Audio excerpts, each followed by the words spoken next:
Unlike fanny packs, bowl cuts, and troll dolls, the sensation is back, only at Zaxby's. The Sensation Salad and the new Sensation Filet Sandwich features hand-breaded chicken, Asian slaw, wonton strips, and citrus vinaigrette, and both are served with an egg roll. The Sensation Salad and the new Sensation Filet Sandwich meal, for a limited time, only at Zaxby's. And skip the line when you order ahead on the Zaxby's app or on Zaxby's.com. From Tally to Cali, It's time to wake up. Wake up! Wake up! WarChant.com is your ultimate Seminole sports source. And this is Wake Up War Chant, presented by Zaxby's Now here's WarChant.com's Aslan Hajavandi. and Corey Clark.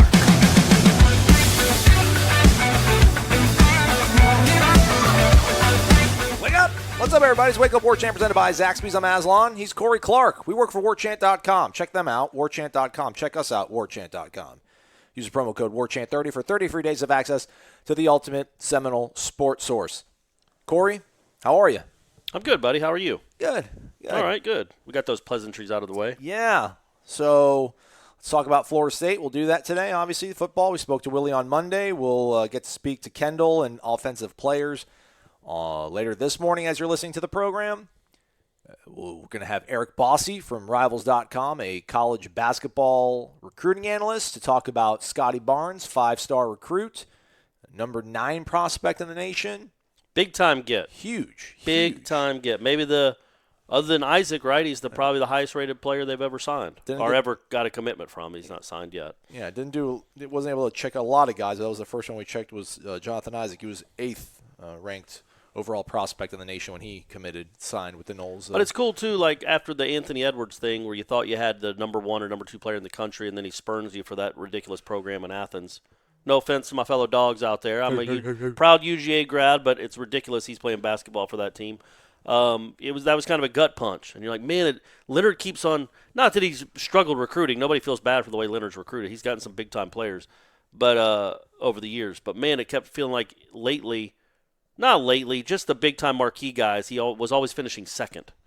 It's like, man, to get this kid just on a Monday after the football team gets its brains beaten in, you get some news like that on a Monday is really, really good to see. Really cool for Leonard and those guys to get that guy. Can't stop, won't stop. Yeah, it's like Florida State recruiting guys out of Alabama there towards the end of Bowden's reign and the beginning of Jimbo. It's like they'd always be in the mix for like an Andre Smith, a Julio Jones. You thought you could maybe get them, and then you wouldn't. And they're like, screw it, stop doing this. But then you get a Jameis. Yeah, you got to keep trying. It's funny, I actually not that we meant to go down this rabbit hole, but I remember talking to Jimbo off the record. It wasn't really off the record. It just wasn't an interview. I was actually doing the. I'm pretty sure I was doing the story about looking back at the final drive of the national championship game. So we're hanging out in his office, just talking, shooting the breeze, and you talking about. I think he was recruiting somebody from Alabama that year, and he's like, "Look, I know we're probably when we go in Alabama, we're probably not going to get those guys, but you can't not try." He goes, "Look who just was our quarterback. Like you have to try because some of them might want to get away." And he goes, "When we were at LSU, we didn't just recruit Louisiana. We'd go into Texas. Like that's what you have to do." And so yeah, I mean, you still got to try. You got to try to get those guys, and maybe it clicks with them. And Leonard's never been shy and never been scared of recruiting against the Kentuckys and North Carolinas and Dukes of the world. And he's gotten his fair share for where he is.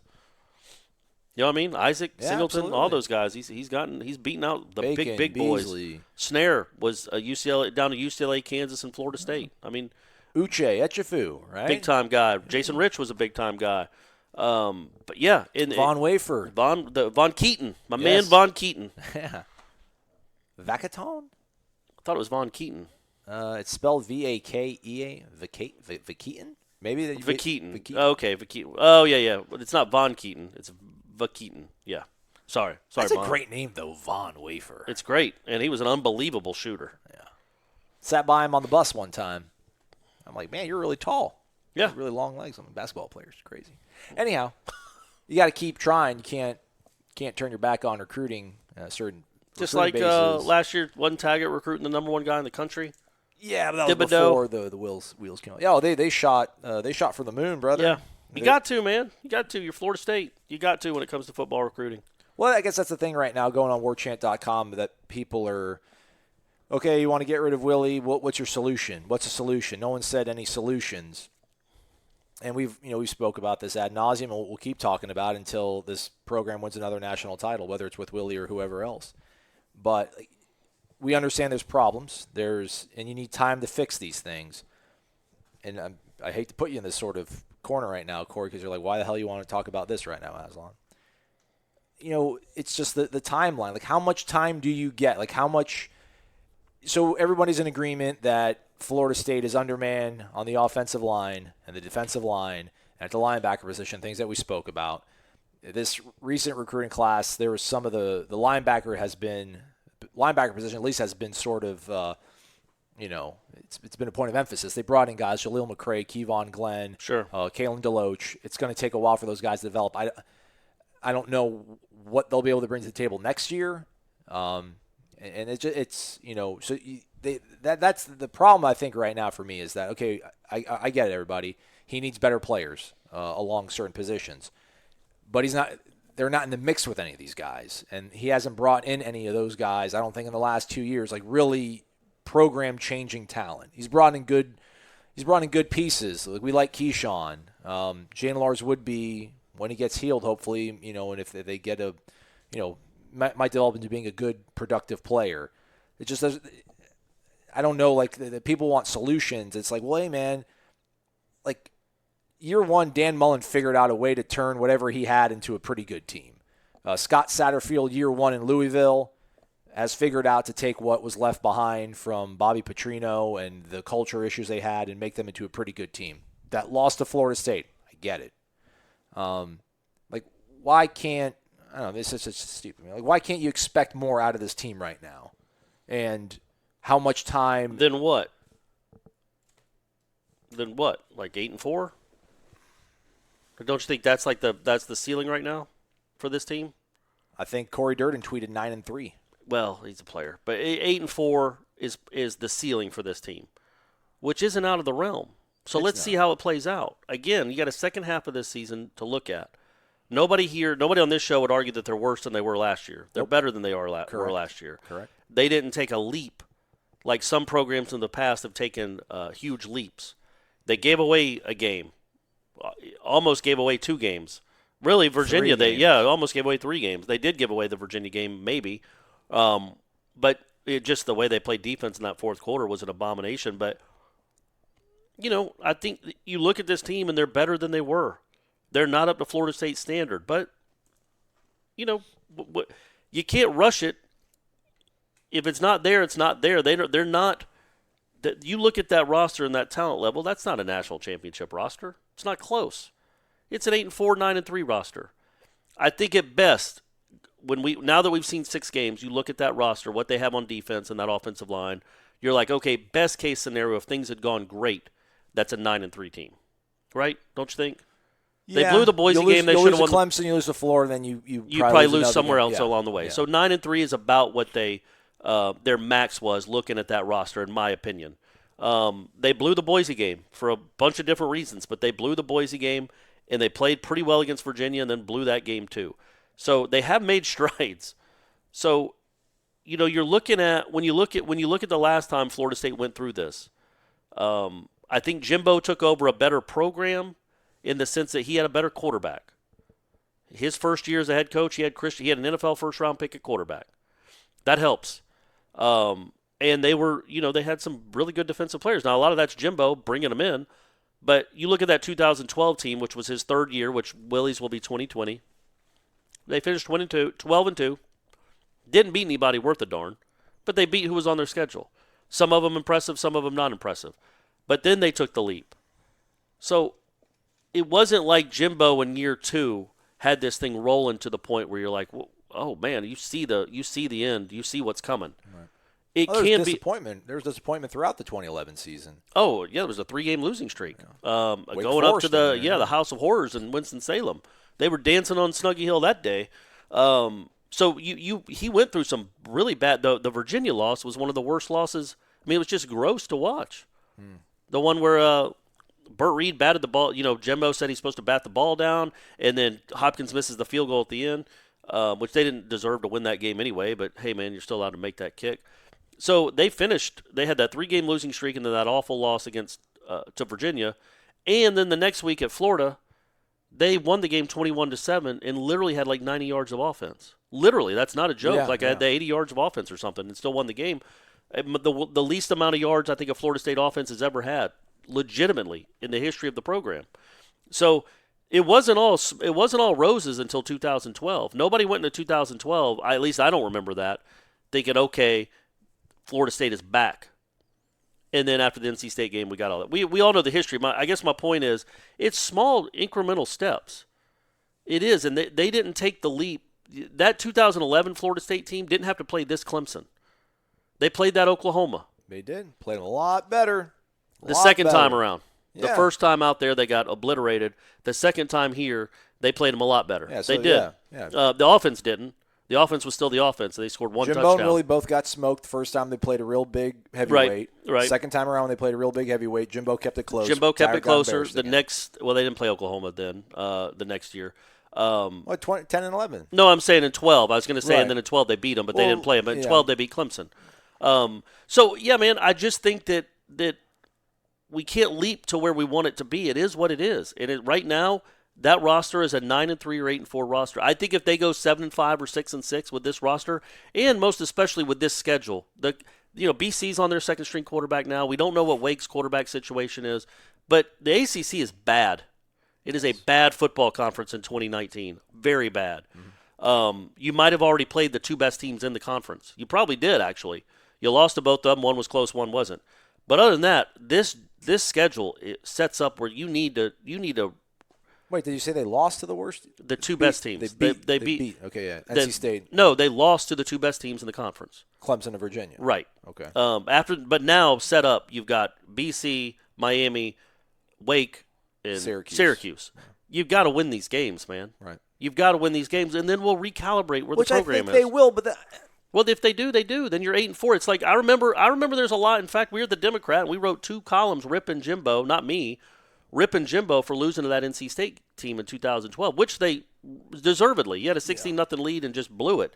But you also are number 3 in the country. In Florida State, and there was a lot of nobody in Jimbo. This was the point Jimbo kept trying to make over and over. It's like, man, and I don't know if it's about learning how to win or they got to put on the ACC championship hats where they hadn't done that in 7 years. Mm-hmm. But that season, to me, in the moment, I remember thinking, man, why are we dismissing this? They won 12 games. Mm-hmm. I know they didn't beat anybody good, and they didn't. And they almost lost to Virginia Tech and ran for minus 30 yards in that game and needed EJ to Rashad to win that game, and that wasn't a good Virginia Tech team. They stumbled a lot, but they won those games, and you can't dismiss that. Now, I know 12 wins is a far cry from 8-4, but I think that was the step towards 2013, was those 12 wins. I think an 8-4 season this year, you hope, progresses into something better moving down the road. I don't think anybody thinks, I certainly don't think that 8-4 is the ceiling with Willie Taggart. I think 8-4 is the ceiling for 2019 under Willie Taggart. And if he goes 8-4 and can flood the boat with some really good players that know it's not an absolute train wreck, then maybe by his 4th year, they're playing for something. But that was Jimbo's deal. Jimbo's 4th year, they were playing for something. He had you believing, though. I don't know where the belief is right now. There isn't. And the thing is, we knew they were going to lose to Clemson. The line was set the way it was. But, again, to what you've said, is the way it looked. And then Willie explains it on Monday as in bad communication. Defensive linemen didn't know where to line up properly on some defensive fits. Receivers weren't running the right routes. Man, you talked about this is going to be simple. It's going to be more simpler than simple now with Kendall here. No playbook. And we're still coming off a bye. We don't know what route we're running. We don't know where our run fit is. These are problems. And we're going to go out to practice later today, and they're going to do the same thing, Corey. We're going to go out there for 10 minutes. We're going to watch that bull drill of them doing – I mean, I don't know. It did pay dividends, right? They did get that stop, the fumble on the 4th and 2 or whatever in the second quarter, I think, right, against Clemson. Mm-hmm. So it did pay dividends on that. So I should maybe step back my strong language for that drill. But, this is a team that they practice on Sunday. Who knows really what they do on a Sunday after a game. They don't practice on Monday. We see them a little bit for Tuesday, and then Wednesday they also practice. Thursday's a walkthrough. Like, I don't even know how much they're really getting in, how much of an improvement that we can see that they'll be ready when they play a team like Florida. because, yeah, man, I know it's a win. I'm not going to feel good if they beat Syracuse. If they beat Syracuse 38-13, I'm not going to feel good about it because I know how bad Syracuse is. Yeah, but that was Florida State last year. Florida State was the team that was losing 38-13 to everyone. All right. You're right. Right? You're right. Let's go. There's a whole bunch of people that commented on the show yesterday. Uh-oh, I hope they were nice. No, this is some of my favorite ones. Knowles for Life. So I posted the show, and the title of the show was "You Can Be Mad, but FSU isn't as bad as they showed against Clemson." Oh, all right, that's clever. Knowles for Life. Either you know very little about football, or someone paid you a lot of money. I'm going with the first. Just look at the team rankings, both offensive and defensively. We suck. We regress since last year. The coach is horrific. Where do I apply for a job where I can be a writer and say a bunch of BS and get paid? How can the owners of the site even allow such an ignorant post? We're not as bad as FSU showed against Clemson. Biggest joke ever. It amazes me how the employees of the site would let something so false and 100% incorrect be allowed, but they want to ban people when you disagree. Pure fake news. Oh, and he threw in the fake news. Or she. It could have been a she. It sounds like my mom. That's a lot like my mom's. That might have been her. They were a little upset.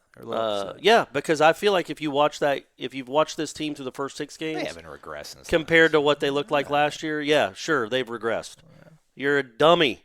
Sorry, man, you're a dummy. So apply. You ain't getting the job. You're a dummy.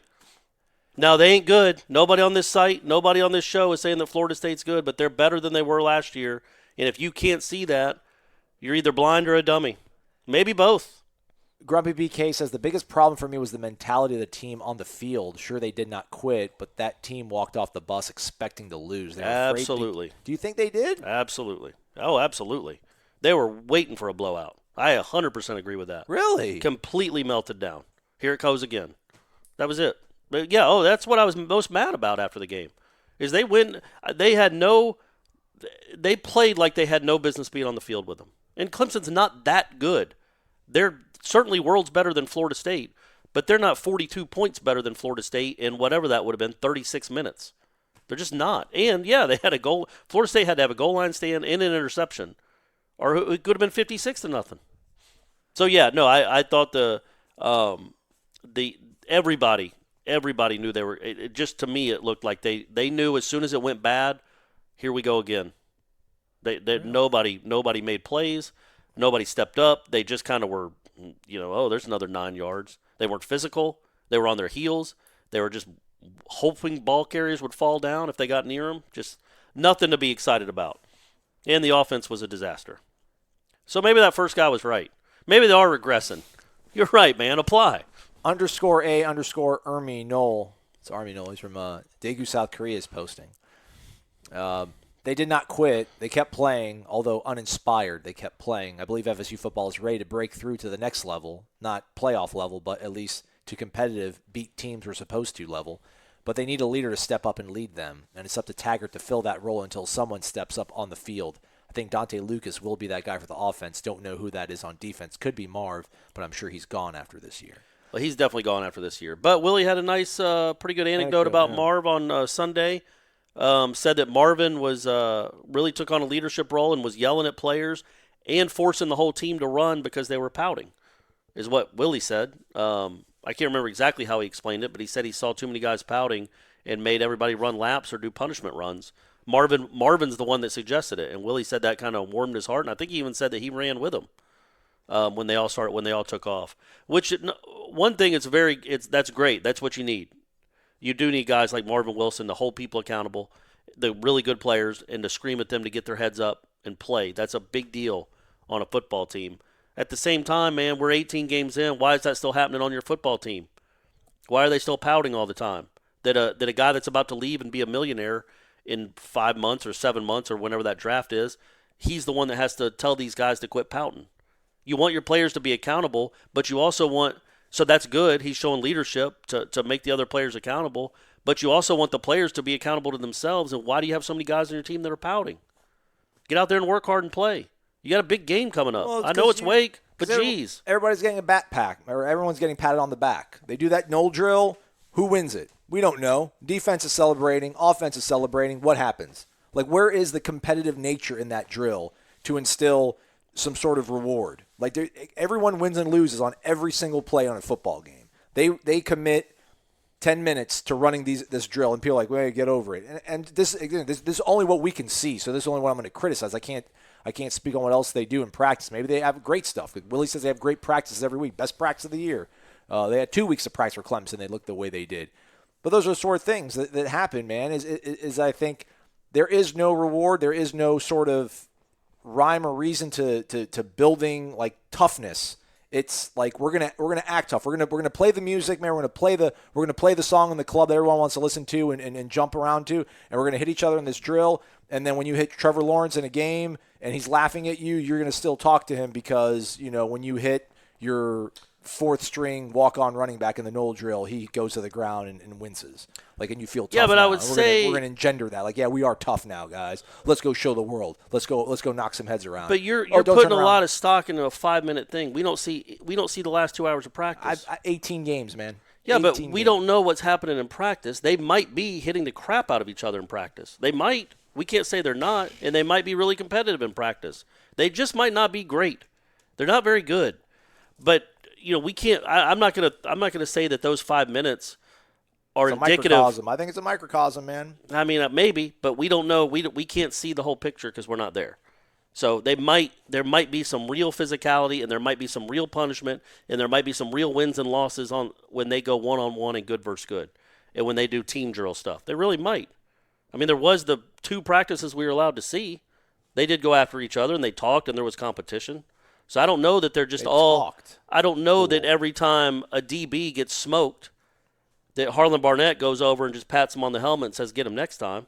Or that his own teammates don't say, man, get it together, make a play. That all might be happening. Well, hard to believe that it is. If 18 games, they still can't pick off a pass. Yeah, but they are better.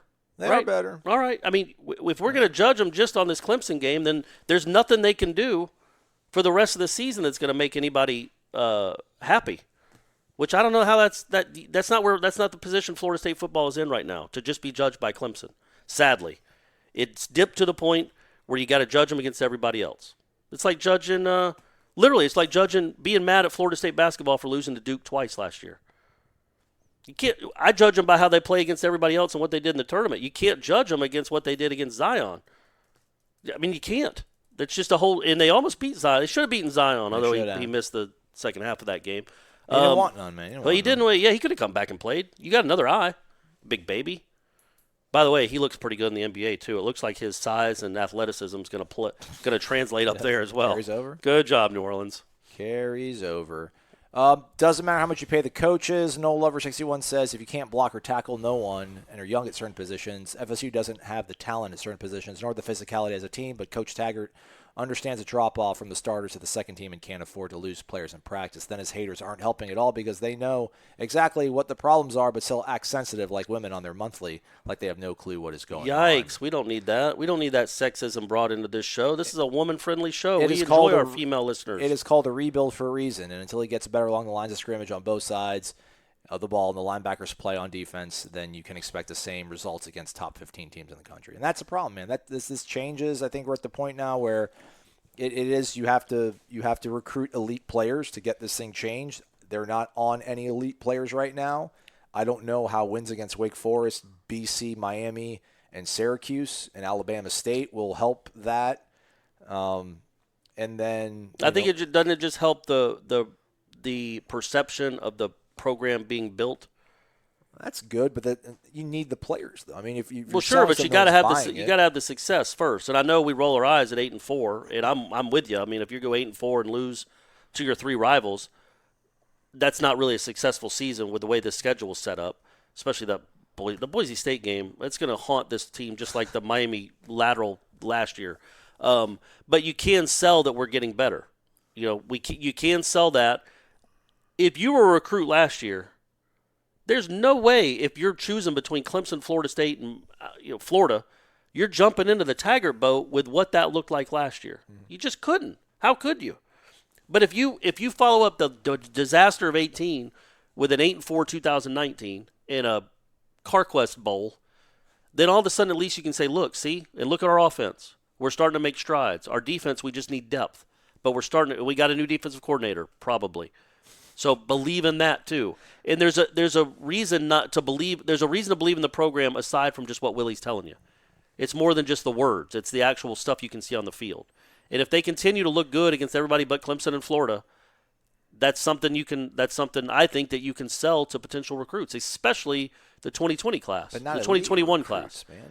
Well, the 2021 class, sure. Well, you got to wait for them to develop into 2023. I mean, hey, man, you got to be patient. Got to be patient. I guess that's the thing. That's what makes it. And I'm sorry to keep going around in circles. That's what makes this thing so frustrating. I'll admit he needs time. How much time do you get at Florida State? No one's going to communicate that. No, David Coburn can't come out and say, if Willie Taggart doesn't get this thing turned around by mid-season 2020, we need to start, thinking we need to start making some hard decisions around here. No one's going to say that. I don't know if we're at the point where that might be the reality of things. But again, I thought when they hired Levitt in the role they did, that means that he's going to get 4 full seasons, which is just absurd to think about. But that's where we are. Kendall Briles needs to throw the ball or get his quarterbacks to throw the ball to Tamori Terry a little bit more and maybe hand the ball off to Cam Akers.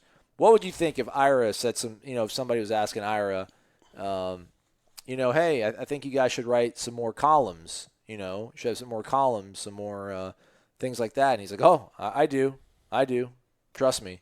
Like, would you feel a little bit like would I take umbrage with that? Take like, hey, man, attacked? Why are you publicly saying that to someone? Yeah, maybe, but Willie's not shy about hiding criticisms of. And I feel like that was a criticism of the coaching staff. It absolutely was. It absolutely was. I don't think he's shy about it, and nor should he be, because he's the one whose job. Kendall Briles will be fine no matter what happens to Willie Taggart in the next year or two. So, Willie Taggart's allowed to have an opinion and to express it. And when you look at Tamori and Terry's numbers, my man has 23 catches this year, 23 catches in 6 games. If you were to give me the over-under on that, I'd be like, hammer the over. And it's not like the other guys are making the huge plays. Right. That's what concerns you. This is the guy that I think 3 of his touchdowns, at least 2 of his touchdowns are little 5 or 7 yard. One was a screen pass against Boise that he housed, and the other one was last week against Clemson. It's like, okay, then he can do that. Like, why don't y'all make a point? He is your best player on offense. He and number 3. Why don't you make it a point of throwing it to him 12 times a game? I just don't understand it. I don't need to see, God love him, I don't need to see Gavin getting shots. I don't need to see DJ Matthews catching 4 yards, or Tashawn Harrison averages like minus Trayshawn, sorry, minus 0.5 yards a catch lately. Like, why are you making all these efforts to get those guys the ball? Literally, I think Harrison has more touches the last 2 weeks than Tamori and Terry for like 140 less yards. Terry catches 2 or 3 balls a game. One always goes for a touchdown, a long one. So why aren't you making efforts to get him the ball? So that's what I asked Willie. And I said, hey, man, I don't remember how I phrased it. But I was like, when you have a player like Tamori and Terry, should you do something to try to get him the ball? And as I'm asking it, he's nodding emphatically. Oh, absolutely. Like, yes. Yeah. He did not come out and actually criticize Kendall Briles by name, but he's like, absolutely, and number 3, and Akers. And I was like, well, yeah, but going back to you guys, there's a lot of guys I want to get the ball to more. I'm like, yeah, but this guy in particular. And he goes, yeah, him and Cam. And he goes, we just got to do a better job as coaches of giving it to, getting the ball to our players and a chance to succeed. You got 6 games left at Tamori and Terry, man, and he's gone. In my opinion, he's gone off to the NFL. So use him. What are you doing? Why is that guy only getting thrown to 4 or 5 times a game? Now, he's wide open for a touchdown against Virginia if my man can make that throw. And maybe if he's got enough body control on that pass where Blackman just completely overthrows him going towards the sideline against Clemson, he might be able to stop on a dime and go down the sideline for another touchdown. Either way, it's like a 25-yard catch. So it's not like they're just because he doesn't have catches doesn't mean they're not trying. But I literally don't understand why he's not getting the ball thrown to him 10 or 12 times a game. You watch these other teams with elite, dominant receivers, and that's what they do. Clemson, they spread it out because they got a bunch of good players. Same with Alabama. But if Alabama only had Jerry Jeudy, I bet you he catches 11 passes a game. Yeah. They would make a point. Screens, bubbles, slants, goes, out and ups, whatever it is, Terry is the number 1 target, and that's who we're throwing to. And they just, weirdly, because he's got 23 catches and 5 are for he's averaging a touchdown every 4.5 times you throw him the ball. So throw him the ball more. There you go. I'm off my soapbox now. The only game this year he doesn't have a touchdown, was the Virginia game where he's beating an All-American cornerback by 8 yards and with 2 minutes left to go in the game and your quarterback overshoots him. That's the only game he doesn't have a touchdown this year. Throw him the ball. Anyway, I'm done. But I think, you know what? I think Willie might have had a similar conversation with his offensive staff maybe after the game, on the bus, on the plane, Sunday, Monday, whatever it was. He might have had a similar conversation with him. He also wants to get Cam the ball, like you said, too. And that I don't mind Cam that too. But like, what? Well, there's no point in the Clemson game. I don't mind that. If they went away from the run game too early in the Clemson game. Come on, man. Yeah, there was. Maybe he's thinking about like find more creative ways to get him the ball, where it's not just. Well, snap it to him. Well, anything, or little screen passes, line him up outside. The wheel route was a nice touch. My man barely kept it in the stadium on the throw, but he's wide open for a touchdown. So, yeah, do stuff like that. You've got 2 NFL guys on your offense, maybe only 2. Get them the ball. Terry needs 8 or 10 touches a game, not targets, touches, even if they're short little passes. And then Akers needs the ball too. Have him and Laburn in the backfield together. Create some things. Again, but also the offense isn't really – it was a big issue on Saturday, but I don't think moving forward it's the biggest issue on the team. So yeah. I don't want to bash them too much. They are much improved. Yeah, they're about to play a team that just surrendered, 59 or 60? 62. 62. One of those was a kickoff return, though. Okay. So really only 55. All right. And we don't know the status of Wake's quarterback.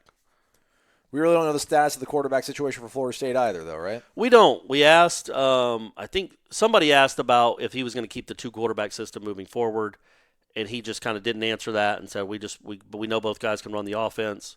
We're going to do whatever gives the best chance to win. But he didn't answer that. But he also didn't say anything about the starter. So I said, hey, do you know who the starter is? Or will this week determine who the starter is? And he goes, well, the week won't. I will. Yeah, that was a bizarre. Weird answer. And I'm like, okay, well, have you determined it? And if so, are you going to announce it? And he said, well, I think he said, I'm not going to announce it or whatever it is.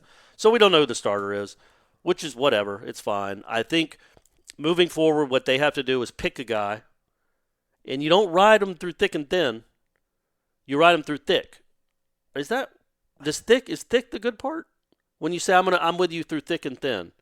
Yeah. So thin is when it goes poorly? No, I think thin is when it's going good because that's like there's not the resistance is thin. You're able to glide through the thin stuff easily. The thick times are the usually you go with good then bad. That's why it's a confusing saying. So hey, let me look that up. Yeah. So hey, gonna ride through thick and thin, good, bad, ride or die. Like neither one of these guys needs to be the guy that you ride with through the. Where are we looking at? Thick. Yeah, it doesn't specify what thick. According to Urban, I don't want to really cite Urban Dictionary. I don't want to lose our sort of journalistic gravitas in here, but it does say thick is representative of the good times, whereas thin is representative of the bad times. There you go. Urban Dictionary does. So when they're in the thick, when they're all dancing in the thick and just having fun in that big thick mud, let them ride with them. But when it starts getting thin, when whatever that thickness is starts to evaporate. When it stops congealing as much and they're struggling, go to the other guy, whoever it is. That's the beauty of having. It's not really the beauty, I guess I should say. That's not phrased correctly. When you don't have a quarterback that's very good, either one of them might be hot and one of them might be not. So if Blackman was 9 of 23 in that game. Ugh, not good. Not at all with 2 picks. So when he's not going well, pull him. You're allowed to. These guys aren't good enough to just go through the thin as well. So hopefully Blackman has his thick moments, and when it starts to thin out, you throw Hornibrook into the thickness. Well, vice versa. Do you think that was not the plan for the Clemson game? We went over it yesterday. Hornibrook threw the touchdown to Terry. His next possession, he had 3 completions. Now they got the ball to 3. Well, the game was over by then. They punted, and then he didn't get back in the game. So I don't know what the plan was. But yeah, I mean, I think that needs to be we knew going into that game they planned on playing their backup. Right. Blackman was the starter, and we knew for the second time in a row that Hornibrook was going to get reps going into that game. I don't necessarily think that's how you do it moving forward. I think you just pick a starter, and if he plays well, stick with him. Let him do rock, paper, scissors. Hornibrook gets heads, James gets tails. Sure. Coin toss. Rock, paper, scissors, whatever you got to do. Play war with each other. I haven't played that in a while. That's a good game. kids, if you're listening to this, go ask your parents about war. That's a Maybe fun bloody card knuckles. game. Maybe they play knuckle if you buck. They play bloody knuckles. Whoever taps out first. Is that just flicking or No, with that's a like pencil? punching each other in the hands. Like you punch each. You hold the fist out. What? Yeah, bloody knuckles. I thought you flicked somebody in the knuckles. Nah, maybe that's how you guys did in Georgia, but not in Florida, man. Y'all That's punching 727. each other in the Yeah, knuckles? Man. Yeah. Guys are idiots. Yeah, we're not smart. Nothing with the pencil? You wouldn't hit Oh, each that other pencil with fighting. We Yeah. do pencil fighting where you pencil on pencil. No, but you wouldn't do it on the hand? Nah. Oh, that's what I thought you meant by bloody knuckles. Yeah. So pick a guy to be your starter. And if you need to go to the backup, go to the backup. But pick a guy to be your starter. And don't just say randomly the third series is yours, Alex, or the third series is yours, James. Come thick or thin. The third thick or series thin. is yours. That's right. It doesn't matter the viscosity at all. So What a great word, viscosity. good word. That's a good pull for me. Great job. I think that's what the plan will be moving forward. Is the starter is the starter, and if we need to go to your backup, we will. If you're struggling, and you probably will because you're not very good. Whoever he's talking to, and maybe the other guy can come in and give us a spark. But don't just go into a game saying, "All right, you know, pre-planned. You're getting the third series. Your of the game." evens, your odds. Yeah, don't do that. I don't like that. I do think there is something to be said about building a rhythm. And I also would say if you do go to your backup, let him get a few series too. Don't just pull him after one. So that's what I think they'll do moving forward. I don't necessarily. It's certainly not the biggest problem on this team, the quarterback. No. But the play isn't very good. Hornibrook was not good in that game either. I'm not trying to act like he was because he wasn't. See, we do say it's not the problem, but if they had a good quarterback, which they don't have, Like neither a of these good, guys like are a good.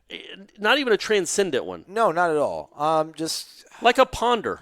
Helinski from South Carolina. Well, I wouldn't go that far, but he actually played pretty well in that game. But He's had ups and downs. Yeah, I would say Ponder. Like Ponder, I mean, I know he's a first-round Ponder's pick. more than good, I would say. I mean, Yeah, but usually- was he though? Was he really more than you just just said Jimbo had a better roster. He had a first-round pick at quarterback. No, but Ponder was a very good college quarterback. He was. I don't know that he was a generational talent or transcendent. And the Vikings He was definitely above average, though. I was like, overdrafted.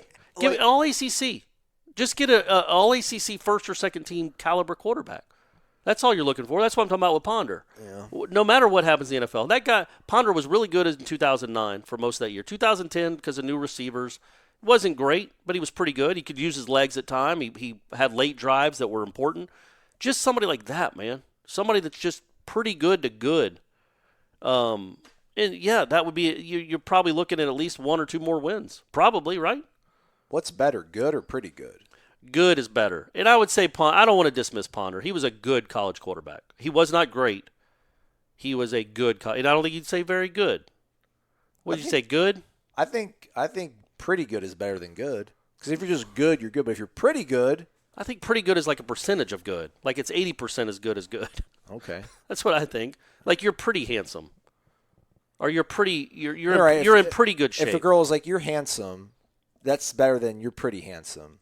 Yeah, or like Okay. you look to be in pretty good shape, as opposed to you look to be in good shape. Okay. Yeah, I'm Great glad we're job. hammering that. All We're right. hammering all this. We're figuring everything out. So would you agree with that? Punter was good, Yes, absolutely. and EJ, good. Good, yeah. Yeah. James Blackman, Alex Hornibrook. Inadequate. That's a fair word. Yeah, fair word. Agreed. Neither one of those guys are good college quarterbacks. They're good enough for 8 wins, though. They're good enough for 8 wins, baby. I still think they're better than Sam Howell. They should be better than Sam Howell. Well, Sam Howell played Clemson a little tighter. He did. He made some throws, didn't he? That these guys didn't make. But that was a different Clemson team. It was. Got him at the worst time. Now you get maybe Wake at the worst time. Humiliating loss, letting the team. Tell you what, that defense ain't going to allow Florida State to score 62 points on them, or 55. Did you see? And they have a terrible defense. That was evident in that game. But their offense is really good. Yeah. So I was looking at their stats, Wake's stats, and I saw that they average like 220 yards a game, and they're like, whatever they are, 20th in the country in rushing. I'm like, oh, wow, so they're more of a rushing team. And then I go down one line, and they're 4th in the country in passing offense. Yeah. They average like 330 yards per game passing. And they have the number 7 overall or the number 4 or something overall offense in the country. So yikes. They ain't played nobody though, Paul. Yikes. Like that's that Florida State's going to literally what do you think the race is to in that game? 45? Like even if they don't play Newman, that kid Hartman, he can't run like Newman, I don't think. But he's played plenty. He's got some experience, and he certainly didn't look scared against Louisville. He just let him up and down the field every time he got the ball. So, I would think 40. You're going to have to at least score 40 to win this game? which I think they can. No matter who the absolutely. quarterback is. I mean, they put 30 on, 30 plus on Louisville and NC State, and hopefully there's some growth, even despite the setback against Clemson. I don't know. I still think that if they don't have Newman, that's a big deal. Like if Sam Hartman has to start, that's a big deal. That really obviously helps out Florida State to a great degree. I do want to actually pull up Wake's stats and just start rattling them off. I like. They got two big receivers that they throw jump balls to a lot. Yeah. You're not going to get any calls at that place. They played Utah State, Rice, North Carolina, Elon, BC, and Louisville. So. And what was the score of the BC game? 27-24. It was in Chestnut Hill, though. Well, yeah, that's a tough place. And then the North Carolina game, weren't they up 21-0 or something, then held on, or 24-0, and then held on at the end? Sounds about right. I remember they had a big lead on that, but they have two really big receivers. They do. Surratt and the other Robinson, I want to say. I don't know. Don't quote me on that. But, yeah, they do have two really good receivers. And what they do, they have these two really good receivers, and what Wake likes to do is they like to throw them the ball. They like to say, hey, go make a play. They don't throw it to the other five guys. And, tomorrow you haven't had a touch this quarter? That's all right. We'll get you next quarter. They do need the there was the Moss, Randy ratio. Like Tamorian touches. Yeah. The ball needs to hit his hands at least 6 times a game. Whether he drops it or it needs to be targeted, like Terry targets. Well, that needs to be right? 10. That needs to be 10. All right. 10 a game. You're running a lot of plays. You're throwing the ball 40 times a game. A quarter of those throws need to be aimed towards him. Unless they're just crazy double covering him, which they're not all the time, then I get it. You got to go another direction. But that guy needs to get – I guarantee you, if Tamarian was on Wake Forest team, he'd have more than 23 catches. So why is that? Well, I guess we'll ask kind of Kendall the reason why. Is his scheme just so – is there not primary receivers? Can you not hammer a primary receiver? Is it always going to be just read-based? And just certain, maybe whatever they're showing pre-snap is just Terry's not the guy on this play, and you can't force it. Well, they've done all and I know what they're doing with the slot guys when they put them in motion. And sometimes they fake the little shovel pass to him. Sometimes they hand it to him. Sometimes they throw it out to him wide. Yeah. Terry's not really the body for that necessarily to be going in motion. And those are 5'9" little jet quick guys. Although he's got didn't he make a play in that game where they gave it to him on a reverse or something, and he I think it was that game, and it should have been a 5-yard loss, and he made a dude miss in the open field and actually got 4 or 5 yards. That sounds familiar. So, but the score against Boise was just a wide receiver screen to your best player, and he took it down the sideline to the house. And I don't know that they've done that since. I don't know that they've thrown Terry just 2 little dink passes and see what he can do with blockers out in front. But maybe that play against Clemson will make them realize, okay, he is that speed is just ridiculous. The cutting on a dime and that speed is just ridiculous. And you're not going to get him for much longer. So use the tar out of him while you got him. He did have 8 targets, team high. Tied for a game high. Justin Ross was also targeted 8 times. 2 were deep balls, right? Yeah. So how many catches did he have? 2. 2 for 83. Yeah, but that's a nice average. Yeah, but there, one was an overthrow. I know one down the sideline was an underthrow. Trayshawn Harrison targeted 7 times, 5 catches, 3 yards. That's what I'm saying. Yeah. So I know they're trying to get him the ball. I know they're not just ignoring him. But I think and I say this a lot as a Falcons fan too. Sometimes you just have to force it to Julio Jones, even if it's a 3-yard out. Let him get 9 yards and get going. Throw a little, not a bubble screen or a slant. Something in the middle of the field just to get him going and see what happens. He might break 3 tackles. These are freaks of nature. And you haven't had many guys like this on your roster in recent years, and I feel like you're kind of underutilizing him a little bit. But 8 targets is a lot. I don't know how many of those were actually catchable. I just don't. I know a couple of them down the sideline. He did not make a great play on the ball, but still it wasn't thrown well either. So, I don't know. Do something. Give him the ball. I want to ask you another question, but we're about 45 minutes, and we got to bring on Eric Bosse to talk about. We're already at 45 minutes. Yikes! Roughly. Oh, they're showing all of Jameis's turnovers right here on the TV. Overreaction Monday as we watch. As they call it, look at Tim Hasselbeck's calling it overreaction. That the Bruce Arians Jameis Winston experiment is a failure. He's calling it an overreaction. Yeah, because he had been pretty good. I know he was terrible in the opener. Jameis was. Correct. Threw a couple pick sixes, and then he was terrible in this game. But in the games in between, he was pretty darn good. Yeah. But that's the problem with him. Well, it hasn't been him and Arians. It's been him when everybody. And he'll have a couple of good games, then one just absolute awful game. And it reminds me of, as a Braves fan, bringing it back to that, Julio Teheran, the pitcher. Like, sometimes he'll go out there and he'll throw, 7 innings, a 2-hit ball. Then the next time he goes out there, he gives up 3 home runs in 2 innings. Like, you know it's coming. And you're never completely confident that he's going to go out there and give you a good start. If he does, you're pleasantly surprised. But you're always holding your breath waiting for the 4-run inning. And it seems like with Jameis, every time he throws the ball, you're like, okay, where's this going? Oh, absolutely. And he's going to give you some good games. But somewhere along the way, he is going to implode in a game. And you can't, I was going to say it's got to stop, but man, we're in year 5. And as we were talking before the show, he was still the better pick of those 2 quarterbacks that year. Oh, absolutely. Still the better pick. Bucks don't get they shouldn't be criticized at all for going with him. He's proven to be the better NFL quarterback. It's degrees, but he's still better than Mariota, who just has not translated to the NFL at all. Jameis has had his moments at least. And, hey, you know what? He threw for 400 yards in that game, Aslan. I don't even know if you knew that. 5 interceptions, sure, but he also threw for 400 yards. Like, would you feel better if Jimbo wrote some sort of autobiography and said that he ended up doing a, blood sacrifice, in June of 2013, which, then began a series of events that, shook his life up and that of Florida State fans? Like, would that at least give you some sort of closure or explanation to, what happened? Because in 13, literally any time that Winston dropped back to pass and, was bouncing around the pocket looking for something. You're like, this is a big play. Yeah, something great is about to happen. Yep. And then in 14, even in 14, it was like, oh, gosh. You're afraid what was going to come off of his hand. You start to get a little tentative. Yeah, and then now skeptical. Watching him on Sundays, every single time you're like, what is he going to do? Yeah. What is he going to do? Yeah, somebody on Twitter was legitimately asking if he was concussed with the way he was playing in some of his throws. It's like, no, man, that's just him. He can make some unbelievable throws, and then he makes some throws that you just cannot make at that. You can't make at any level, but certainly not the NFL. So, it's going to be an interesting last 2.5 months for the Bucs and Jameis and what his future holds. Yeah, I asked you as Corey Clark, the GM, you can't. I mean, the going rate for a starting quarterback now. Yeah, it's the Kirk Cousins, Case Keenum thing. Even if you're not good, you're still going to get paid you're going to get $100 million almost.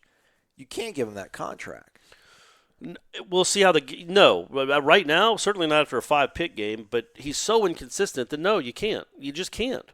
But he's got 10 games left to prove it. I mean, he really does. His future as a starting quarterback in the NFL has perhaps 10 games left in it. Because if he doesn't pick it up, if he's still this guy that's up and down, 58% completion percentage, some touchdowns, a bunch of interceptions, a bunch of yards, and they go 5-11 again or 6-10. The Bucs can't re-sign him, not for the money he's going to be asking for, but who would?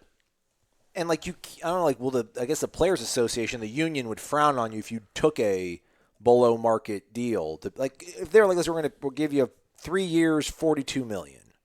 Who, the Bucs? Yeah. I don't think because I think if the Bucs don't give him the big contract, they're saying he's not our guy anymore. He's not our franchise guy. And I don't think you'd spend $42 million on a backup. You got other holes if you're the Bucs. So you're not getting that deal, man. You're either going to be the franchise quarterback and they're going to lock you up for 7 years and $200 million or whatever they're going to do, or you're not going to be playing for them next year. So this is an audition. And again, to his credit, he had played much better the previous 3 or 4 weeks. They hadn't won a lot, but he had played much better. He was great against the Rams, other than another pick 6 he threw. But he was great against the Rams. But the Rams might not be as good as we all thought they were. They're not. I mean, their defense is decent, but yeah, no, they're not very good. So, yeah, and the 49ers are better than we thought. That was their first loss. But at the end, he's better than Mariota But yes, yeah, absolutely. He was the right pick. He was the right pick. He was the right pick. And go look at that draft, because I did. I was looking at that yesterday after his 4th interception. Like, man, who could they have picked? And they're really, other than like Amari Cooper, who was the 4th pick. Yeah, Todd Gurley was number 10, but that's a lot for a running back to pick number 1. Like, the only thing they could have done, I guess, is traded down and then maybe try to get one of the quarterbacks the next few years. You know, there have been some decent ones that have come by since, but that draft, that class, that was still the right pick in my opinion. Yeah, it hasn't worked out. And we're 5 years in now, man. The proof seems to be it's not going to work out. But it was still the right pick at the time. And I hope he turns it around, man. He's an all-time great Seminole. Led him to a national title. Coolest year of my life professionally. Get to cover that team and that program that year. So I hope the guy turns it around and has a nice career. But either way, he's made over $100 million, so nobody's feeling too bad for Jameis Winston. I'm trying to think, who are the guys? Like Dilfer's a guy that was a starter, drafted high first round and then ended up bouncing around and then won a Super Bowl. It'll be interesting because, sure, wherever he goes and backs somebody up, he'll probably end up playing some games. Yeah. Unless it's not New England, because that guy never gets hurt because that offensive will line never retire, just blocks their rear end off. Man, Dante Scarnecchia, does he have any kids that want to be coaches? Yeah, man. Does he want to get back into college and recruit? Yeah, that'd be great. All right, hey, let's talk basketball. We'll do that right after this. Wake Up War Chant. Come right back. At Birch Orthodontics, they know what a difference a beautiful and healthy smile can make in your life. They take the time to get to know you and perform a thorough exam so that they can make an individualized treatment plan just for you or your child. They use the latest technology in a warm and comfortable environment. So whether you are interested in traditional metal or clear braces or clear aligners, they can give you the smile you deserve. They know investing in your smile means investing in your future. And at Birch Orthodontics, they are honored to be a part of your smile journey. Serving Tallahassee for 16 years and supporting the Knolls since forever. Check them out at birchorthodontics.com. BURCH orthodontics.com. Welcome back to Wake Up War Chant presented by Zaxby's. I'm Aslan. Corey here as well. We're joined by Eric Bosse from Rivals.com, national recruiting basketball analyst. Follow him on Twitter, eBossHoops. That's a really good handle. I need to get a better handle like that. Eric, thanks for taking some time out, man. Great Monday for FSU basketball fans and for the program with the commitment of Scottie Barnes, 5-star power forward out of Montverde Academy in Florida. Not maybe a surprise. I mean, I know he came on campus a few weeks ago on a visit, but just in terms of the pedigree of a kid like this committing to a program like Florida State, just how big of a move is that for Leonard Hamilton and Florida State? I mean, it's obviously a big move, but I think we're at a point now where I don't think anyone is surprised if Leonard Hamilton pulls in a guy like this. And, he's proven he can get big-name guys, and he's also proven that he can take in some guys that are maybe in the middle of the pack with the rankings and develop them into pros too. And I think that and being relatively close to home and how hard they pursued him and the way they play kind of a style with lots of versatile guys who are physically tough, and it all fits together, and they're able to, come and win out for him. And, it wasn't easy. They just faced a pretty stiff battle from Oregon, who really, I thought, was a team to beat for most of the time. But, proof again, you just can't ever count out Leonard Hamilton. Eric, we hear a lot of things about, or read a lot of things about Scottie Barnes and his intangibles, and we'll get to those in a second. But just on the court, what kind of player is Hamilton and Florida State getting?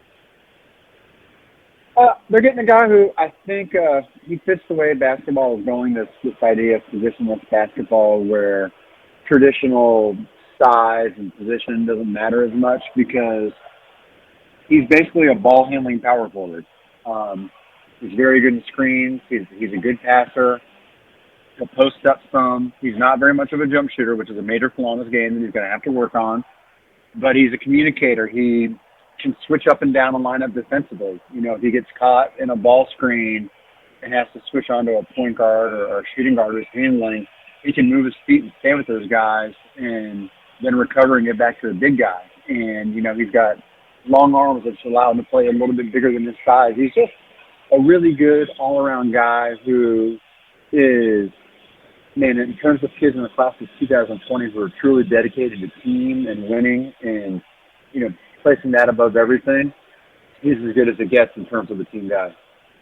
So I guess that's some of the intangible stuff that Corey was kind of trying to hint at. But just in terms of the philosophy and the culture that Leonard Hamilton has sort of cultivated with the 18 strong, it's obviously working, but just how much of that is sort of do you think is appealing to Scottie, the fact that they do play so many guys, there isn't no one star on the team or the program? Yeah, I think it's absolutely appealing to him because he is selfless and he wants to win, and he's always been comfortable playing in different lineups. You know, I think a good barometer is USA basketball. He's been involved with it heavily throughout his high school years, and as time goes by with that, they kind of weed out some of the guys who aren't really team guys and weren't interested in coming out for 3 or 4 weekends a year and dedicating themselves to getting better. You know, I'm watching him over the weekends, and, you know, there's different things we're evaluating too. With, you know, you certainly got to keep working on the skill and the shooting and becoming more of a threat there, but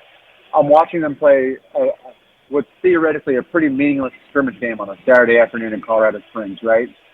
And his team was within like 2 points with about 30 seconds to go.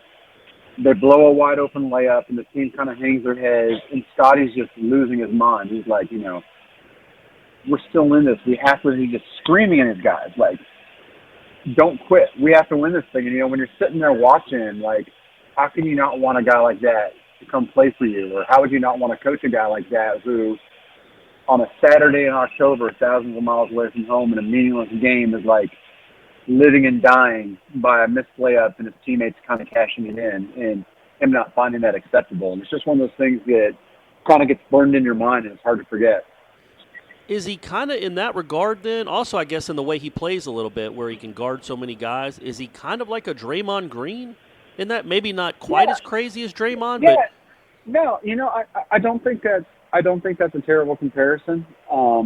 You know, because I can also see him playing some undersized center because you're going to be able to move him all over just because of what he can do and the way he approaches the game. But yeah, you know, because Draymond's kind of one of those guys who doesn't fit any conventional thoughts of where you play a guy positionally, and he's kind of a slightly undersized power. Well, actually, Draymond's a lot undersized power forward in terms of height, but you know, he handles the ball, he passes. There's a lot of offense to get runs through him, and I'm pretty sure that was a big part of the appeal, is being told, hey, you know, we're going to put the ball in your hands quite a bit and trust you to make some decisions for us. And I think he's a worthy guy for that. And just looking at Florida State as a whole, when you look at the top 5 right now, the top 5 recruiting class in the country, I know things are fluid, they're subject to change. The other 4 in the top 5 are Kentucky, North Carolina, Duke, and Michigan State. And then there's Florida State right there. Now, I don't know if this is the new reality, you know, Florida State's a top 5 program necessarily, but with what they've done on the court the last few years, and with Isaac and Bacon and Beasley all coming through this program, and Terrence Mann, can this be like the start? I mean, you know, Leonard's had a nice run at Florida State, but could you think this could be maybe even the start of something bigger? Yeah, I mean, it's hard to think it's not. Like you said, like, I don't think anyone who's paid good attention to college basketball would argue that Leonard's been a pretty good coach there. But, you know, now we're starting to see more consistently big-name guys come through. It's not a once-every-couple-year thing. It seems like he's landing a big-time dude every year. And if he doesn't land a big-time dude like that, he's taking a guy and turning him into a big-time dude. People see that. They notice that. It becomes more appealing. They're getting more and more exposure and brand name recognition than ever. And, you know, if it's going to happen, it certainly looks like it's going to happen right now. And that's something that I'm sure Florida State fans should be pretty excited about. Eric Bosse, national basketball analyst for Rivals.com. Follow him on Twitter, eBossHoops. Eric, thanks for your time, man. We appreciate it. No, happy to be on. Thanks for having me. WarChant.com is the ultimate inside source for FSU football and recruiting. And now you can get in on the action for free for an entire month. WarChant.com is offering a risk-free 30-day trial subscription. Get full access to the #1 website covering the Seminoles just by entering the promo code WarChant30. That's WarChant30. Sign up and get in on the world's most active FSU message boards.